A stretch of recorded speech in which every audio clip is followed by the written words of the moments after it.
Hello hi বন্ধুরা, আজকে share করছি তোমাদের সাথে কম খরচের একটি নিরামিষ রেসিপি। একদম ঘরে থাকা কয়েকটি উপকরণ দিয়ে হয়ে যাবে আর একদম দারুণ হয় খেতে। এইভাবে বানালে খুবই টেস্টি হয়। কুমড়ো পাতাতে কি রান্না করবে? দেখো সোনা কি রান্না করছি।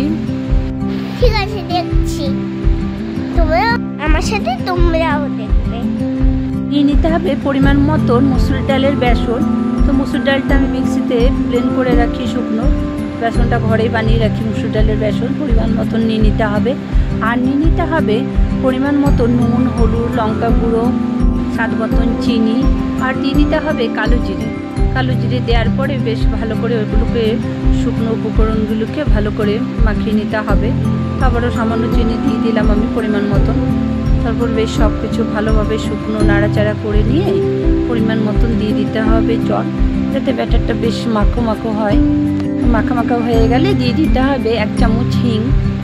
হিং দিয়ে ব্যাটারটাকে আবারও বেশ ভালো করে ওটাকে ফেটিয়ে নিতে হবে। তো দেখো পরিমাণ মতন দিয়ে দিলাম সামান্য হিং। দেওয়ার পরে ব্যাটারটাকে আবারও ফেটিয়ে নেওয়ার পরে এদিকে কুমড়ো পাতাটা এপিট ওপিট করে ভালো করে জলে ধুয়ে নেওয়ার পরে জল থেকে ছেঁকে নিয়ে জলটা বেশ ভালো, পাতাটা বেশ ছেড়ে নিতে হবে জলটা। তারপরে ব্যাটারটা দিয়ে দেবো। ব্যাটারটা বেশ ভালো করে মেলে নিতে হবে। ছড়িয়ে নেওয়ার পরে বেশ রোল করে মুড়ে নিতে হবে। তো মুড়ে নেওয়ার পরে পরিমাণ মতন জল ফুটতে দিয়ে দিতে হবে। জলটা বেশ ফুটে আসলেই দিয়ে দিতে হবে ফুলগুলোকে গরম জলের মধ্যে বেশ আস্তে আস্তে ছাড়তে হবে। গ্যাসের ফ্লেমটা অবশ্যই বাড়িয়েই রাখতে হবে। আর প্রায় 10 মিনিট ওটাকে ঢাকা দিয়ে রেখে দিতে হবে। তারপরেই ওটা বেশ হয়ে যাবে। তারপরে জল থেকে ছেঁকে নিয়ে ওটাকে পিস করে কেটে নিতে হবে বেশ একটু ঠান্ডা হয়ে যাবার পরে। তারপরে দেখো ঠান্ডা হয়ে গেছে আর সামান্য আমি কেটে নিলাম। তারপরে কড়াইতে তেল দিয়ে দিতে হবে। তেল গরম হলে বেশ এপিট ওপিট করে লাল লাল করে, সামান্য লাল লাল করে ভেজে নিতে হবে। দেখো সবগুলি ভাজা হয়ে গেছে।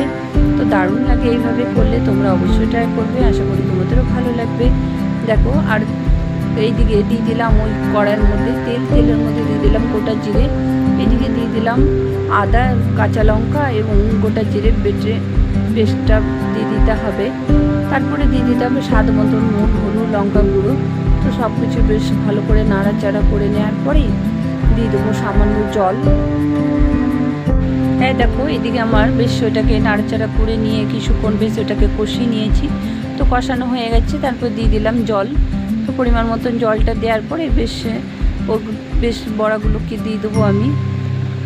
কুমড়ো পাতা দিয়ে রোল বড়াগুলোকে ছেড়ে দেওয়ার পরে বেশ সামান্য ফুটে আসলে দিয়ে দিতে হবে পরিমাণ মতন চিনি, স্বাদ মতন চিনি, আর দিয়ে দিলাম সামান্য গরম মশলা পরিমাণ মতন। তো দেওয়ার পরে বেশ আবারও ঝোলটা বেশ শুকিয়ে আসলে মাখা মাখা হয়ে গেলে রেডি হয়ে যাবে কুমড়ো পাতা দিয়ে নিরামিষ রেসিপি। খুবই সুস্বাদু হয় আর খুবই কম খরচে হয়ে যায়। তোমরা দেখো, আমরা ট্রাই করবো অবশ্যই। বাই।